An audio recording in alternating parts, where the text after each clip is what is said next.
உங்களோட உண்மையான இன்டென்ஷன் என்ன சார்? கரியர் க்ரோத்துக்காக வரீங்களா? ஃபேன் பேஸாக தயவு செஞ்சு அவங்கள பார்க்கக்கூடாதுங்கிறது. நாங்கள் எங்களுடைய சொந்த பணத்தில் நிறைய சேவைகள் செய்கிறப்போ ஓட்டுரிமை எல்லாருக்கும் இருக்குது. அந்த அனைவருக்கும் வணக்கம். தமிழக வெற்றி கழகம் மதுரை தெற்கு தொகுதி வெற்றி வேட்பாளர் திரு MM கோபீசன் சார் அவர்களை இன்டர்வியூ எடுக்க வந்திருக்கோம். வணக்கம் சார். வணக்கம் மேடம். சார், உங்களோட அரசியல் பயணத்தை பற்றி சில வார்த்தைகள் சொல்கிறீங்களா? நம்ம பார்த்தீங்க அப்படின்னா கிட்டத்தட்ட ஒரு 2020 ஃபுல் டைம் ரெசிடெண்ட்டாக மதுரையில் நான் ஷிஃப்ட் ஆனேன். ஸோ 2021 ரோட்ரியோட சமூக நல ஆர்வலராக அவங்களோட சேர்ந்து பயணிச்சிட்டு இருந்தேன்.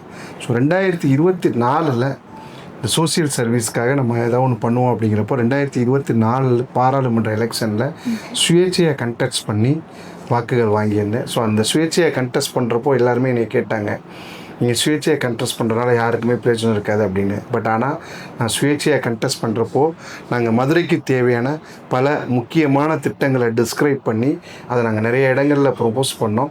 ஸோ அது மக்களிடையே நல்ல விழிப்புணர்வையும் ஒரு ஆர்வத்தையும் உருவாக்குச்சு.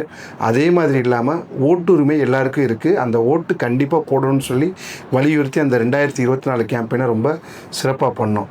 ஸோ இந்த மாதிரி பண்ணுறப்போ பார்த்திங்கன்னா எனக்குள்ளே ஒரு அரசியல் ஆர்வம் மிகுதியானனால 2024 தளபதி விஜய் அவர்கள் தமிழக வெற்றி கழகம் தொடங்கினோடனே அதில் உறுப்பினராக சேர்ந்து, ஸோ அதில் தொழிலாளர் நலன் அணியில் மாவட்ட அமைப்பாளராக எனக்கு பொறுப்பு கொடுத்து தொழிலாளர் நலன் அணி கூட பயணம் பண்ண வச்சாங்க.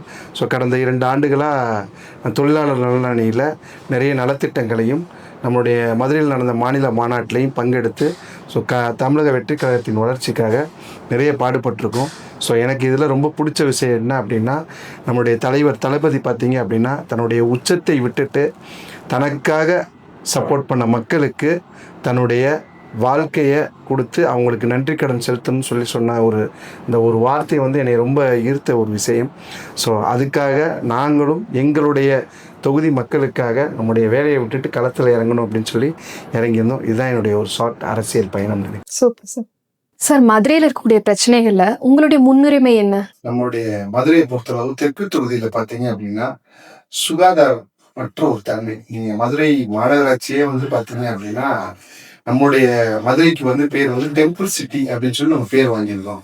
ஆனால் இன்னைக்கு ரீசெண்டாக நம்மளுடைய மதுரை பார்த்தீங்கன்னா குப்பை மாநகரமாக மாறி இருக்கு. ஸோ அந்த குப்பை மாநகரத்தை தூய்மை மாநகரமாக மாற்றுறது தான் எங்களுடைய தலையாய கடமை. மதுரை தெற்கு தொகுதி அதில் ஒரு முன்மாதிரி தொகுதியாக இருக்கணும் அப்படிங்கிறது ஒரு பாயிண்டாக நான் சொல்லுவேன். 2வது இந்த சாக்கடை பிரச்சனை. இப்போ பார்த்தீங்க அப்படின்னா நல்ல தண்ணி வர்றப்போ சாக்கடை நீரும் சேர்ந்து வருது அப்படின்னு சொல்லி நிறைய தெருக்கள்ல கம்ப்ளைண்ட் பண்ணுறாங்க. ஸோ அப்போ அந்த சிஸ்டம்ஸை கரெக்டாக இம்ப்ளிமெண்ட் பண்ணணும் அப்படிங்கிறது. அதே மாதிரி இந்த கழிவு நீர் தெருக்கள்ல தேங்கி நிற்கிது. ஸோ அந்த ட்ரைனேஜ்லேருந்து ஓவர்ஃப்ளோ ஆகிற அந்த இஷ்யூஸ்லாம் இருக்குது. ஸோ அந்த இஷ்யூஸை தீர்க்கணும் அப்படின்னு. இதில் ஒரு முக்கியமான ஒரு பிரச்சனை என்ன அப்படின்னா, நம்ம மதுரை தொன்மையான மாநகரம், வைகையாறு போயிட்டு இருக்கு. அதே மாதிரி பார்த்தீங்கன்னா கிருதுமார் நதி அப்படின்னு சொல்லி ஒரு நதியோட ஒரு வாய்க்காலும் நம்முடைய மதுரையில் பயணப்பட்டு இருக்கு. அந்த வாய்க்கால் இன்னைக்கு பார்த்தீங்க அப்படின்னா கழிவு நீர்களாலையும் குப்பை கூலங்களாலையும் ஒரு பாதுகாப்பற்ற தன்மையாகவும் இருக்கு. ஸோ அந்த பாயிண்ட்டை ஃபர்ஸ்ட் நாங்கள் அட்ரஸ் பண்ணணுன்றது எங்களுடைய தலையாய கடமையா பிளான் பண்ணி. Okay sir. ரீசன்ட் ஸ்டாட்டிஸ்டிக்ஸ் படி மோஸ்ட் பொல்யூட்டட் சிட்டிஸ்ல மதுரை நம்பர் 1 இருந்தது. நீங்க உங்களுடைய திட்டங்கள் எல்லாம் செயல்படுத்தி இந்த நிலையை மாத்துறீங்கன்னா ரொம்ப சந்தோஷம்.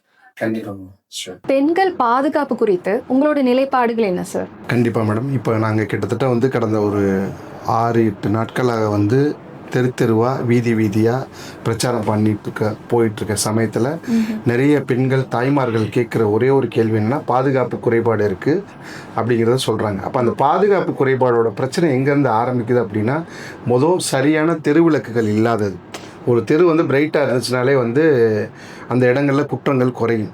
2வது தெருவிளக்குகள் இல்லாமல் போன இடங்களில் CCTVங்கிற ஒரு கான்செப்ட்டுங்கிறது இல்லாமல் இருக்குது. ஸோ அப்போ ஒரு சில தெருக்கள் முட்டி வர்றப்போ பார்த்தீங்கன்னா அந்த டெட் எண்டில் வந்து பார்த்திங்கன்னா வெளிச்சம் இல்லாமல் இருக்குது. அந்த இடங்கள் என்ன மாதிரி இடமா யூஸ் ஆகுது அப்படின்னா போதைப் பொருட்கள் பயன்படுத்துகிற ஒரு இடமாகவும் தேவையில்லாமல் வந்து குடிச்சிட்டு உட்காந்து அரட்டை அடிக்கிற ஒரு இடமாகவும் இருக்குது. ஸோ அப்போது தெரு விளக்குகள் மற்றும் சிசிடிவி அமைப்பு இருந்துச்சுன்னா பெண்கள் பாதுகாப்பு கண்டிப்பாக உறுதி செய்யப்படும்.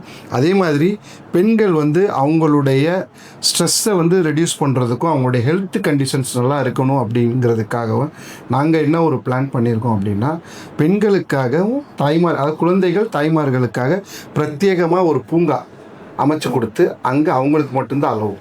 ஸோ அவங்க வந்து அங்கே வந்து உடற்பயிற்சி பண்ணிக்கலாம், ஸோ ஸ்போர்ட்ஸ் ஆக்டிவிட்டீஸ் பண்ணிக்கலாம், ஸ்டடீஸ் பண்ணிக்கலாம். ஸோ இந்த மாதிரி ஒரு விஷயங்களை வந்து அங்கே உருவாக்கி கொடுக்கணும்னு நினச்சிருக்கோம்.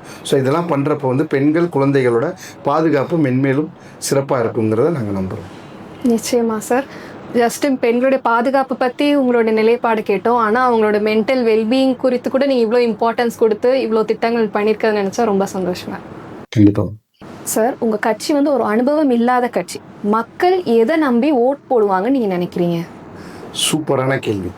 ஏன்னா இந்த கேள்விக்கு வந்து பதில் கண்டிப்பாக கொடுத்தே ஆகணுங்கிற இதில் நான் இருந்தேன். ஆனால் நீங்கள் இன்றைக்கி கரெக்டான நேரத்தில் கேள்வி கேட்டிருக்கீங்க. தமிழக வெற்றி கழகம்ங்கிறது வந்து ஒரு அனுபவம் இல்லாத கட்சி இல்லை. ஏன்னா தமிழக வெற்றி கழகம் எப்படி உருவாகி இருக்குங்கிறதுக்கான ஒரு சின்ன ஒரு ஃப்ளாஷ்பேக். ஃபஸ்ட்டு வந்து தளபதி வந்து கேரியரில் வந்தவொடனே கொஞ்சம் நாட்களில் வந்து ரசிகர் மன்றம் உருவாக்கணும். ரசிகர் மன்றத்தில் இருந்து கொஞ்ச நாள் வந்து மக்கள் மன்றமாக மாற்றணும். விஜய் மக்கள் மன்றம். அதுக்கப்புறம் பார்த்திங்கன்னா மக்கள் இயக்கமாக வந்து தளபதியோட தலைமையின் கீழே வந்து நிறைய திட்டங்கள் நலத்திட்டங்கள் வந்து அப்போ செஞ்சுருந்தாங்க. அந்த மாதிரி நலத்திட்டங்களில் முக்கியமான திட்டங்கள் பார்த்திங்கன்னா குழந்தைகளுக்கு வந்து ரொட்டி பால் அந்த மாதிரி சத்தான உணவுகள் கொடுக்குற ஒரு திட்டமும், அதே மாதிரி பிறக்கிற குழந்தைகளுக்கு விஜய் அண்ணனோட பிறந்தநாள் அன்னைக்கு பார்த்திங்கன்னா பிறக்கிற எல்லா குழந்தைகளுக்கும் மோதிரம் கொடுக்குறது வந்து எங்களுடைய மக்கள் மன்ற இயக்க நிர்வாகிகள்லாம் இதெல்லாம் சிறப்பாக பண்ணியிருக்காங்க. அந்த திட்டங்கள் தான் இன்றைக்கி தமிழக வெற்றி கழகத்தினோட தேர்தல் மேனிஃபெஸ்டோலையும் கொண்டு வந்திருக்கோம். கிட்டத்தட்ட கடந்த 20-25 ஆண்டுகளாக வந்து அவங்க பண்ண செயல்பாடுகள்னால தான் உருவாகினது வந்து தமிழக வெற்றி கழகம். ஸோ அப்போது எங்களுக்கு அரசியல் அனுபவங்கிறது வந்து பார்த்திங்கன்னா அரசியலுக்குள்ளே இல்லைன்னாலும் அதை சார்ந்த அனுபவங்கள் எங்களுடைய ரசிகர் மன்றங்கள் மூலமும் மக்கள் மன்றமாகவும் மக்கள் இயக்கமாக மாறுறப்போ எங்களுக்கு கிடைச்சதை தான் நாங்கள் இன்றைக்கி தமிழக வெற்றி கழகத்தில் ஒரு அரசியல் அமைப்பாக உருவாக்கி அதன் மூலமாக வந்து சிறப்பாக செயல்படுத்திகிட்ருக்கோம். எங்களுடைய மேனிஃபெஸ்டோவில் பார்த்தீங்க அப்படின்னா மக்கள் வந்து எங்களை நம்புறது ஏன் அப்படிங்கிற ஒரு கேள்விக்கான பதில் தான் எங்களோட மேனிஃபெஸ்டோ. இன்றைக்கி மக்களுக்கு என்ன தேவை? ஏன்னா எங்களுடைய தலைவர் வந்து பார்த்தீங்க அப்படின்னா மக்களை வந்து வாக்கு வங்கி அரசியலுக்காக பயன்படுத்தக்கூடியவராக அவருடைய திட்டங்கள் கிடையாது. மக்களுக்கு தேவையான திட்டங்கள் இன்றைக்கி என்ன வேணும், இன்றைக்கி என்ன சூழ்நிலையில் மக்கள் இருக்காங்க, அவங்களுக்கு எந்த மாதிரி திட்டங்கள் இருந்தால் செயல்படுத்தப்படும் அப்படிங்கிறத ரொம்ப வந்து குறிப்பாக அவர் வந்து சொல்லியிருக்காரு. ஸோ இதில் ரொம்ப ரொம்ப முக்கியமான விஷயம் ஒரு மனிதனுக்கு உணவு உடை இருப்பிடம், இந்த 3 வந்து ரொம்ப ரொம்ப முக்கியம். ஸோ அது கிடைக்கிறதுக்கான திட்டங்கள் பார்த்திங்கன்னா எங்களுடைய மேனிஃபெஸ்டோ ரொம்ப எக்ஸலண்ட்டாக அழகாக சொல்லியிருக்காரு. ஸோ இதுதான் வந்து எங்களுடைய ஒரு அருமையான நிலைப்பாடுன்னு நினைக்கிறேன். எங்களுடைய அனுபவத்துக்காக மட்டும் இல்லாமல் மக்கள் வந்து எங்களை நம்புறது வந்து பார்த்திங்கன்னா விஜய் ஒன்று சொன்னால் அதை செய்வார் அப்படிங்கிறத வந்து மக்கள் வந்து உறுதியாக நம்புகிறாங்க. அது போக மட்டும் இல்லாமல் அவருடைய உச்சத்தில் இருக்கிறப்பவே வந்து மக்களுக்காக சேவை செய்ய இறங்கி வந்திருக்காரு பார்த்தீங்களா, அதை வந்து நிறைய மக்கள் வந்து ரொம்ப லைக் பண்ணுறாங்க, விரும்புகிறாங்க. ஸோ அதுக்காகவே வந்து பார்த்திங்கன்னா தளபதிக்கு வந்து ஒரு பெரிய வாய்ப்பை வந்து நம்முடைய தமிழக மக்கள் இந்த 2026 ஒரு மௌன புரட்சியாக ஒரு வெற்றி புரட்சியாக விசிலுக்கு ஒரு புரட்சியை வந்து செய்வாங்கன்னு நம்புகிறோம். நிச்சயமா சார். ஸோ எல்லாரும் நினைக்கிற மாதிரி டிவிக்கு ஒரு அனுபவம் இல்லாத கட்சிலாம் கிடையாதுன்றது கிளியரான எக்ஸ்ப்ளனேஷன் கொடுத்துருக்கீங்க சார். தேங்க்யூ. சார், டிவிக்கே பொறுத்த வரைக்கும் பார்த்தோம்னா யூத் ஃபேன் பேஸ் தான் இருக்கிறதுலே அதிகமாக இருக்குது. இப்போ அதெல்லாம் ஜஸ்ட் ஃபேன்ஸ் இப்படியே போயிடுமா, இல்லைனா கண்டிப்பாக ஓட்டாக கன்வெர்ட் ஆகும்னு நீங்கள் நினைக்கிறீங்களா? இன்கேஸ் அப்படி அவங்க ஓட் போட்டாங்கன்னா உங்களை நம்பி ஓட் பண்ணக்கூடிய அந்த ஒவ்வொரு இளைஞர்களுக்கும் நீங்கள் என்னெல்லாம் நல்லது செய்யணும்னு இருக்கீங்க? கண்டிப்பாக அருமையான கேள்வி. இதில் என்ன அப்படின்னா இன்றைக்கி எங்களுக்கு வந்திருக்க ஃபேன் பேஸ் எல்லாமே இருக்கட்டும், அவங்க ஃபேன் பேஸாக தயவு செஞ்சு வந்து அவங்கள பார்க்கக்கூடாதுங்கிறது என்னுடைய தாழ்மையான ஒரு கருத்து. ஏன்னா ஒரு திரையில் பார்த்த ஒரு ஆளுமையாக இல்லாமல் மக்கள்கிட்ட வந்து ஒரு எதிர்பார்ப்பை உருவாக்கி ஒரு தலைவனாக இன்றைக்கி தளபதி விஜயை வந்து எங்களுடைய மக்கள் கொண்டாடுறாங்க. அவங்க ரசிக மனநிலையை தாண்டி ஒரு தலைவனுடைய மனநிலையை வந்து அவங்க உருவாக்கி அதை அவங்க ஃபாலோ பண்ணுறாங்கன்னு தான் நான் நினைக்கிறேன். ஏன்னா நீங்கள் இன்றைக்கி வந்து பார்த்திங்கன்னா மாணவர்கள் இளைஞர்களிடையே கடந்த எலெக்ஷன்லலாம் வந்து பார்த்திங்க அப்படின்னா அவங்களுடைய புரிதல் இருக்குமா இல்லையான்னு கூட தெரியாது. ஜஸ்ட் இது எலெக்ஷனுங்கிறத கடந்து போயிடுவாங்க. ஆனால் இன்றைக்கி மாணவர்களாக இருக்கட்டும், இளைஞர்களாக இருக்கட்டும், தங்களுடைய பெற்றோர்கள்கிட்ட இந்த மாதிரி நல்ல திட்டங்கள் எங்கள் அண்ணா விஜய் சொல்கிறாரு, நீங்கள் இவருக்கு ஓட்டு போடுங்க அப்படின்னு சொல்லி அவங்க மட்டும் இல்லாமல் அவங்களுடைய பெற்றோர்களுக்கும் வந்து எடுத்து சொல்லி அவங்களையும் நம்முடைய தமிழக வெற்றி கழகத்துக்கு வந்து டிவி கேட்க வாய்ப்பு கொடுங்க அப்படின்னு சொல்லி அந்த குழந்தைகள், மாணவர்கள், இளைஞர்கள் கேட்குற ஒரு சூழ்நிலையாக இன்றைக்கி இருக்குது. அப்படிங்கிறப்போ அதை கண்டிப்பாக தளபதி வந்து ஒரு மிகப்பெரிய ஒரு விஷயமா எடுத்திருக்காரு. ஸோ இளைஞர்களுக்காக எக்ஸ்க்ளூசிவான திட்டங்கள் என்ன அப்படின்னா வேலை வாய்ப்பை உருவாக்கணும், அவங்களுக்கு அவங்க இருக்கிற இடத்துக்கு பக்கத்திலே வேலை வாய்ப்பை அதிகப்படுத்தி கொடுக்கணும் அப்படிங்கிறது தான் அவருடைய எண்ணமாக இருக்குது. ஸோ அதுக்காக நிறைய கம்பெனிஸ்லேருந்து நிறைய பேரை வந்து நம்முடைய Tier 2 Tier 3 சிட்டிஸில் வந்து டெவலப்மெண்ட்டுக்கான ஒரு இனிஷியேட் பண்ணுறதுக்கான பிளானிங் எல்லாமே தளபதி மேனிஃபெஸ்டோவில் கொடுத்துருக்காரு. ஸோ அதை கண்டிப்பாக இனிஷியேட் பண்ணுவோம். அதே மாதிரி சுயதொழில் பண்ணணும்னு நினைக்கிறவங்களுக்கும் பண்ணணும்னு நினைக்கிறவங்களுக்கு கூட வந்து அரசு வந்து மானியத்தில் வந்து அவங்களுக்கு வந்து ஃபண்ட் பண்ணுற ஒரு ஸ்கீமும் ஒன்று பிளான் பண்ணியிருக்காங்க.